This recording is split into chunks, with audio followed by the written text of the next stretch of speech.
My entire family ambushed me with a PowerPoint in front of 23 relatives, called me a failure, gave me 30 days to get a $50,000 job or be cut off forever, and now 7 months later, after surviving, thriving, and uncovering all their secrets, I'm finally holding up a mirror, and they have no idea what's coming next. Alright, so this entire disaster began 4 days back during my Tuesday afternoon work shift. My phone wouldn't stop vibrating in my pocket. 3 consecutive calls from my mother within maybe 5 minutes. When I finally managed to call her back, she sounded strange. Not the sad kind of strange, but more like furious strange. She basically informed me there was some sort of urgent family gathering and I had to return home immediately. I questioned what was happening and she simply interrupted me saying, "If you're not here within 30 minutes, we're finished with you permanently." I'm serious. My supervisor allowed me to leave early due to the family crisis, and during the entire drive home, I kept wondering if someone had passed away or if the house was burning down or something similar. I was completely unprepared for what was actually awaiting me. I arrive at the house, and there are vehicles parked everywhere. My sister's Audi, my brother's pickup truck, my uncle's sedan, my cousin's cars, relatives I rarely even spoke with. I tallied 11 vehicles before I even stepped inside. When I entered, the living room was crowded. 23 family members. Yeah, I counted afterward when attempting to make sense of the situation. Everyone from my parents to aunts, uncles, cousins, even my grandmother, who requires a walker to move around. They were all positioned in this strange semicircle as if I was about to face judgment or something. Everyone became completely silent when I walked in. My father stood up clutching an actual folder and instructed me to sit down in this single chair they had placed in front of everyone. I just remained standing and asked what the heck was happening. Then it began. My father goes on about how I'm 26, residing in their house, consuming their food with no girlfriend, no children, no career, just a pointless job, bagging groceries, called me a failure to my face in front of everyone, a total disappointment. Before I could even respond, my sister intervened. She started ranting about how humiliating it is when her friends spot me at the store, claimed they mock it, and message her about seeing her loser brother still wearing identical clothes and living at home. She was literally smirking while saying this. Then my brother, who's always been a jerk, stood up and mentioned his 8-year-old questioned why Uncle Vincent sleeps until 3 in the afternoon and smells like failure. Said he didn't know how to explain to his child that his uncle is a grown man who can't get his life together. My mother was weeping, but like angry weeping, saying they've provided me everything and I've accomplished nothing with it.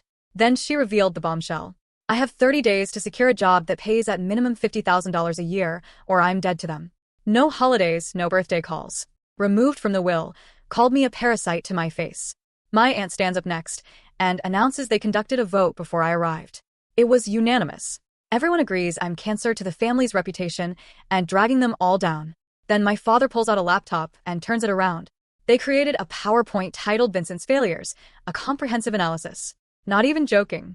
He clicked through slides documenting everything they consider makes me a failure. They had charts comparing my income to my siblings, a timeline of my failed attempts, starting from high school, a pie chart showing how much of their food I supposedly consume versus how much money I contribute. They'd been planning this for months. One by one, relatives I barely even encounter told me how disappointed they are in me. My grandmother said she was disappointed in the man I'd become. My other aunt suggested I have undiagnosed problems, making me lazy. What none of them mentioned was I dropped out of college because my father lost his job my sophomore year and couldn't assist with tuition anymore. I didn't want massive loans. I've been working at the grocery store for 3 years because they have flexible scheduling that allowed me to care for my mother after her back surgery 2 years ago. The same mother who now called me a parasite. I've been saving almost everything I earned to eventually return to school. When they finally stopped talking, everyone just stared at me, waiting for me to break down or plead for forgiveness or something. Instead, I smiled. Like, genuinely smiled, which seemed to disturb them more than if I'd started shouting. I simply said, "Okay, but you're all going to regret this very soon." Then I walked out. Didn't slam the door or anything dramatic. Just left. I drove straight to my friend Jake's place. He's known my family for years. And when I told him what happened, he was livid. Kept saying, "That's some cult-level behavior. They made a PowerPoint about why you suck. Who does that?" Jake let me crash on his couch that night. My phone was exploding with texts, not apologies, but more criticism. My sister sent job listings. My brother sent an apartment listing way out of my price range, with time to grow up, as the caption. Next morning, I returned when everyone was at work to collect my stuff. Just clothes, laptop, important documents, and some personal things. Left a note on my bed that said, 30 days starts now. TikTok. As I was loading my car, our neighbor Mrs. Keller came over. She's this elderly lady who's lived next door forever. She said she heard some of the meeting through the windows. My family is loud and wanted to check if I was okay. She told me she's watched me grow up and knows I'm a good person. Said I always helped her with groceries and fixed her computer when it malfunctioned. Told me not to listen to them because sometimes families can't see what's right in front of them. Almost lost it right there in the driveway. This woman who barely knows me showed more kindness in 30 seconds than my entire family had in years. I spent the next couple days at Jake's trying to figure out what to do. I had about $4,300 saved up from my dead-end job, was saving for community college classes. On day 3, something changed in me. The shock wore off, and this cold rage took over. They want to humiliate me. Give me ultimatums, make PowerPoints about my failures, fine. But they're about to learn you don't corner someone unless you're ready for them to come out swinging. I called my buddy Marcus, who works in IT. We met for beers, and I told him everything. He mentioned his company was looking for someone in the support department entry-level but pays $42,000. Not their precious $50,000 benchmark, but a start. What my family never bothered to notice is I'm actually really good with computers. Been building and fixing them since I was 14. My father always dismissed it as playing with toys instead of a real skill. Interviewed with Marcus' company the next day. Wore Jake's suit that was too big. But I crushed the technical assessment. Got the job on the spot. Found a tiny studio apartment that night that I could barely afford on the new salary. It's in a sketchy area and definitely not nice, but it's mine. Sign the lease, and put down almost all my savings as deposit and first month's rent. While setting up my new place, just a mattress on the floor, clothes in piles, laptop on a cardboard box, I kept thinking about that stupid PowerPoint, all those charts documenting my failures. And I thought, what if I made my own presentation? Not about my failures, but about theirs. What if I spent the next several months documenting every skeleton in their closets? My sister's perfect marriage that I know isn't perfect because I've overheard her crying about her husband's problem. My brother's job, where he's been on probation twice for fudging numbers. My father's business struggles he hides from everyone. I opened my laptop and created a new document. The Family Reckoning, a comprehensive analysis of hypocrisy. They gave me 30 days to get a $50,000 job or be dead to them. I'm giving myself 7 months to destroy everything they think they know about themselves and each other. Day 1 of my revenge plan is officially underway, and they have no idea what's coming. Update 1. So, it's been about 3 weeks since that absolute disaster of a family meeting where 23 of my relatives ambushed me with a PowerPoint presentation about what a disappointment I am. A lot has happened, and you guys aren't going to believe what I discovered. First off, the new job is going pretty well. Nothing fancy, just basic IT support stuff, but it's a heck of a lot better than bagging groceries. The people are decent and nobody's making PowerPoints about my failures. So, that's a step up. My tiny studio apartment is still depressing as heck, though. Just a mattress on the floor, a folding table I found on Facebook Marketplace for $20, and a single chair, but it's mine, and nobody can kick me out or tell me I'm a disappointment for living there. So, about a week after I moved out, I realized I'd forgotten some important stuff at my parents' house. My birth certificate, some old hard drives with photos, and this box of collectible stuff that's actually worth decent money. I checked my family's shared calendar on Google. They hadn't removed me yet, and found a day when nobody would be home. Mom had book club, dad golf, sister had her kids' soccer practice, and brother was on a business trip, also known as gambling in Atlantic City. But whatever, I still had my key, so I let myself in around noon. The house was dead quiet, and it felt weird as heck being there. First thing I noticed, they'd already started converting my room into a home gym, even though I'd only been gone for like 9 days. My bed was gone, replaced by Dad's old treadmill and some weights. Most of my posters had been taken down. My closet was emptied, except for some old winter coats. They really couldn't wait to erase me, huh? I found my birth certificate in Dad's office filing cabinet and grabbed the box of collectibles from the attic.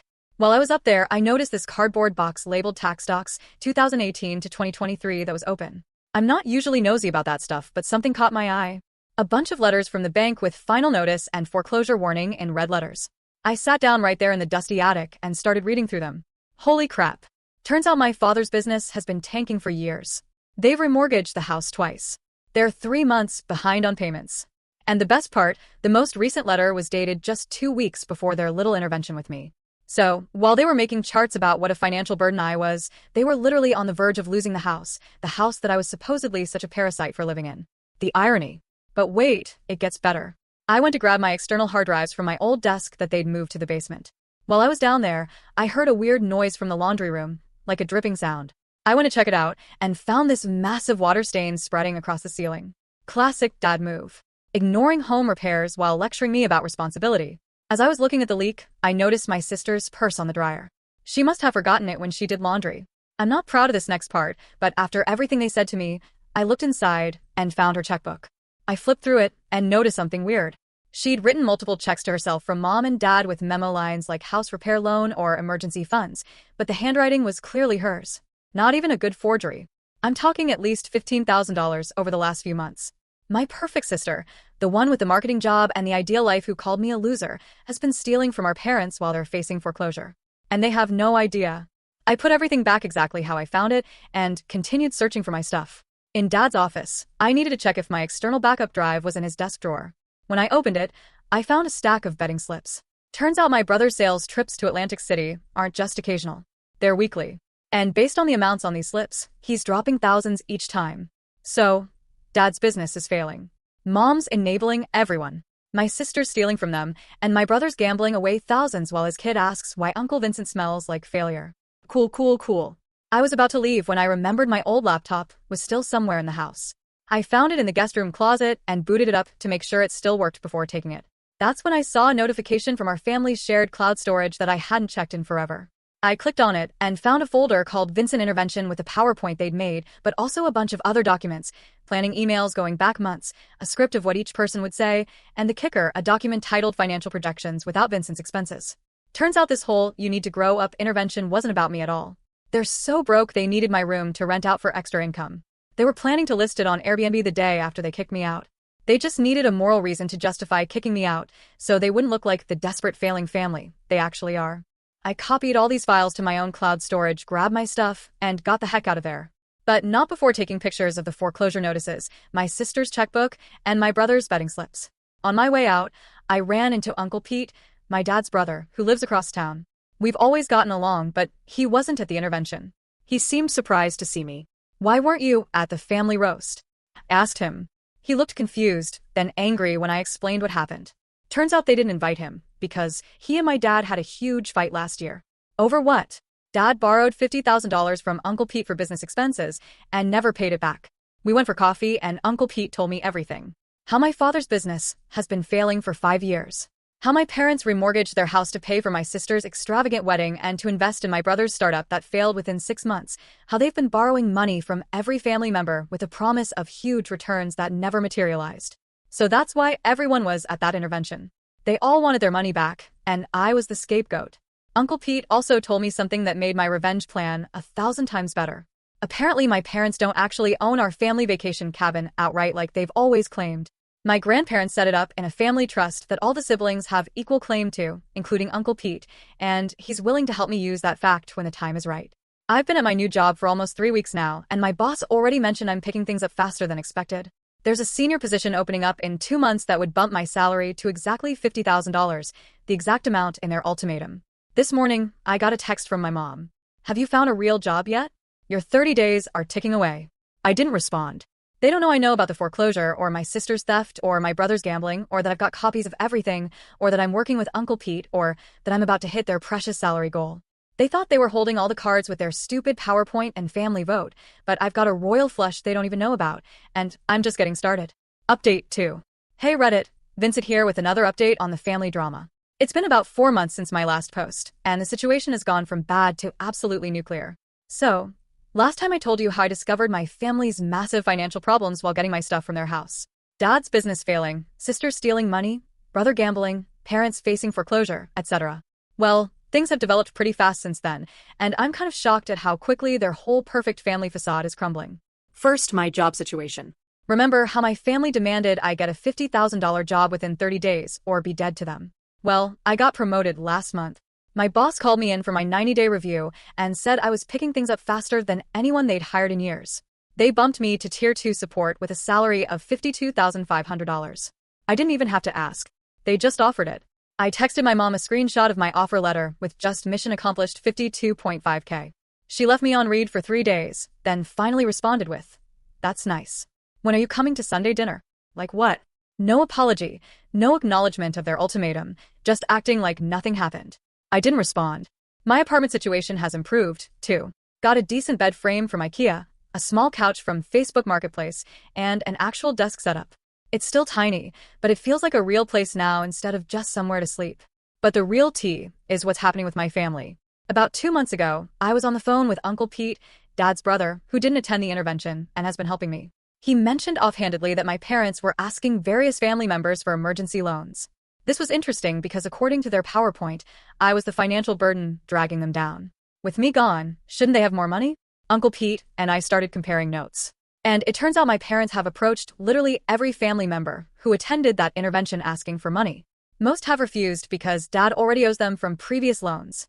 Then last month stuff really hit the fan with my sister Melissa. Remember how I found her checkbook showing she was stealing from my parents? Well, apparently she got caught. Uncle Pete told me there was a massive blow-up at a family dinner. Mom found bank statements showing withdrawals she didn't recognize and confronted Dad, thinking he was hiding money. Dad denied it, they argued, and eventually figured out it was Melissa forging checks. According to Uncle Pete, who heard it from Aunt Linda, who was there, Melissa broke down crying, saying she needed the money because her husband Craig lost his job 6 months ago. And they've been drowning in debt. They've been hiding it from everyone while maintaining their perfect Instagram life. The fancy dinners, the new car, the kids' private school, all financed by stolen money and maxed out credit cards. Mom apparently defended Melissa, saying she had no choice and they'd figured out as a family. Dad lost his mind and started screaming about betrayal. Then my brother Ryan, Mr. My 8-year-old thinks you smell like failure, jumped in, accusing Dad of favoritism, and it turned into a full-on family brawl. Someone threw a plate. My grandmother cried.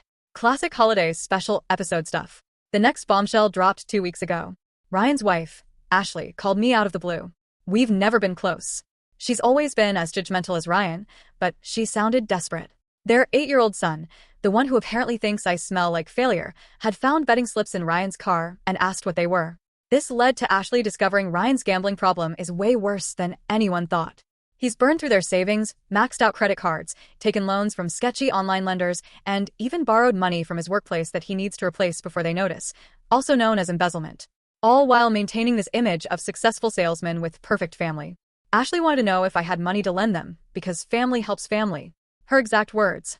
I reminded her that just a few months ago, her husband was part of a family tribunal, telling me I was a worthless loser who needed to be cut off. She got really quiet, then said Ryan was just trying to motivate me and they didn't think my parents would take it that far.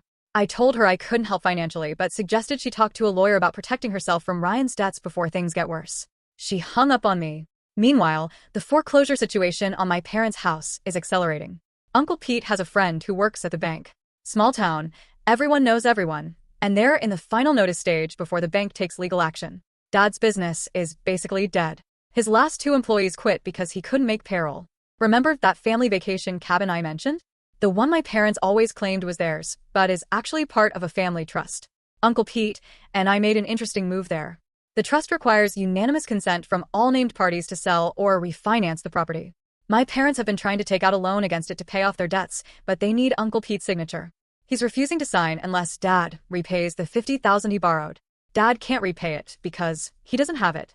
Classic Mexican standoff. But here's where my plan gets better. Uncle Pete and I consulted a real estate attorney. Turns out as a trust beneficiary, Uncle Pete can assign his interest to someone else. Guess who's now legally part owner of the family vacation property? Yours truly. My parents don't know this yet. They think they're just dealing with Uncle Pete being difficult.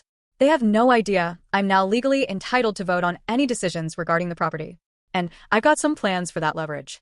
The most ironic part, my parents are still acting like they're doing me a favor by occasionally texting to see if I want to come back to the family fold. Mom sent me a message last week saying, "We're willing to forgive your outburst if you're ready to apologize and be part of the family again." My outburst? I literally just walked out calmly while they were showing a PowerPoint of my failures. Oh, and that Airbnb plan for my old bedroom? Total disaster. They listed it for a while but got terrible reviews because the house is falling apart. Remember that water leak I found? And Dad would get into arguments with guests about noise and parking. They've had to delist it after complaints to Airbnb. My brother Ryan is now trying to move his family in with my parents because they can't afford their mortgage. My sister Melissa and her husband are separated, and she's also talking about moving back home with her kids. The house that they couldn't wait to kick me out of is now becoming a crowded refugee camp for their successful children. I've been documenting everything. Every text, every email, every piece of information Uncle Pete shares about family meetings I'm not invited to. I've been updating my own PowerPoint titled The Family Reckoning. My 30-day deadline to get a $50,000 job has long passed. I exceeded their demand, and they've never acknowledged it. Not a single congratulations or, "We're proud of you." Just occasional texts acting like they did nothing wrong, and I'm the one who needs to apologize. Last night, the final piece fell into place. I got a voicemail from my dad.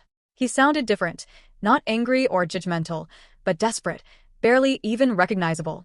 He said he needs to talk to me about an important family financial matter, and that he values my input now that I'm doing so well professionally. Translation: they're completely screwed and now want my money. The family that made a PowerPoint about what a failure I am now wants me to bail them out. I'm meeting him tomorrow at a coffee shop. I've got my own presentation ready, and they have no idea what's coming. Final update. So, yesterday was the day I finally met with my dad at Starbucks to discuss the important family financial matter he mentioned in his voicemail. I got there 15 minutes early because I wanted to pick the right table, one in the corner where we'd have some privacy, but also where other people could still see us in case things got heated. I'm not going to lie, part of me was nervous. I hadn't seen any of my family in person since that PowerPoint ambush 7 months ago, but another part of me was ready. I've changed a lot since then. New job, new apartment, new clothes. Nothing fancy, just stuff that actually fits. New haircut. Even my posture is different. Dad showed up 5 minutes late looking like absolute garbage. Unshaven, bags under his eyes, wearing an old sweatshirt with a coffee stain on it. The guy who used to lecture me about professional appearance couldn't even be bothered to iron his pants. He didn't recognize me at first, just scanned the coffee shop looking confused until I raised my hand. When he saw me, his expression was weird. Like he was trying to look happy to see me, but also surprised by how different I looked, while also remembering he's supposed to be mad at me, while also remembering he needs something from me. His face went through like 5 emotions in 3 seconds. He sat down with his coffee that I didn't offer to buy, and started with small talk. How am I doing? Nice weather. How's the job? As if we just had some minor disagreement, and not a full family tribunal where he called me a loser in front of 24 relatives. I let him ramble for a few minutes before I finally cut in. So, what's this important financial matter you wanted to discuss? I asked. That's when the dam broke. He started explaining how the house is having some issues with the bank, also known as full foreclosure. How the business has hit a temporary rough patch, also known as completely failed.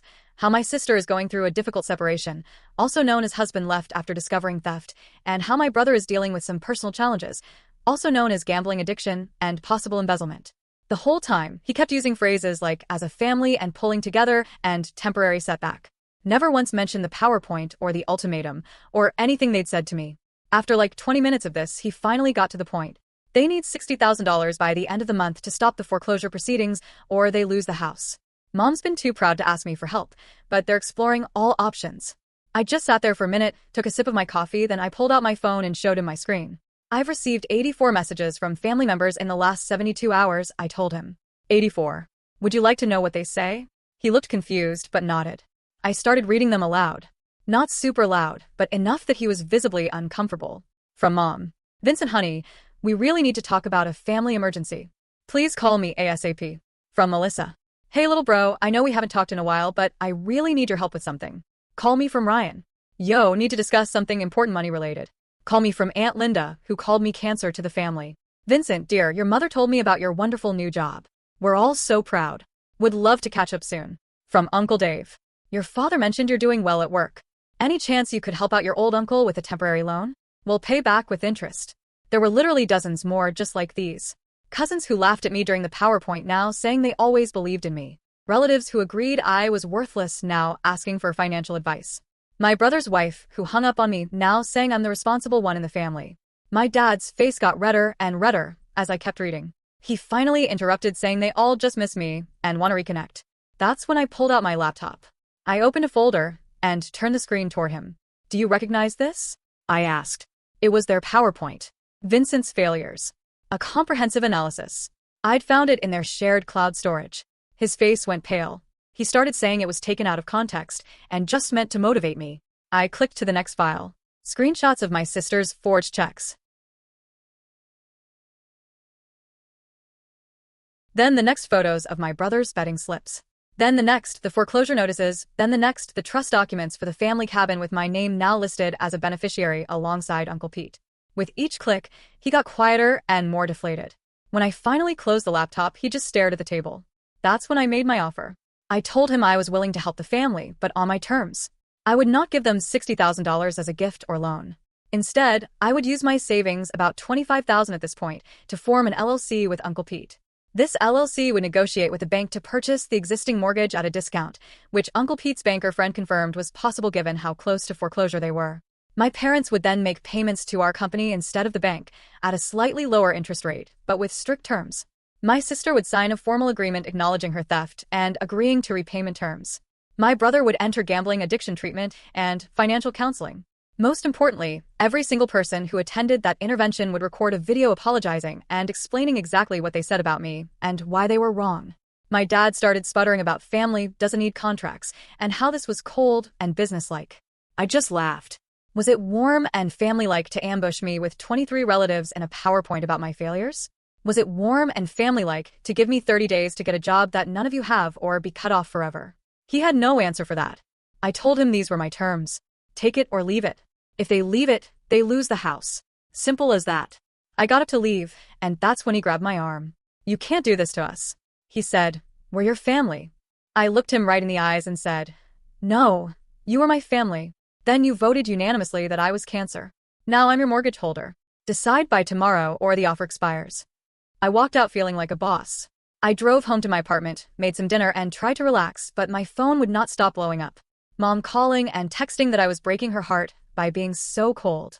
Melissa alternating between begging for help and saying I was being cruel. Ryan threatening me at first, then apologizing, then begging again.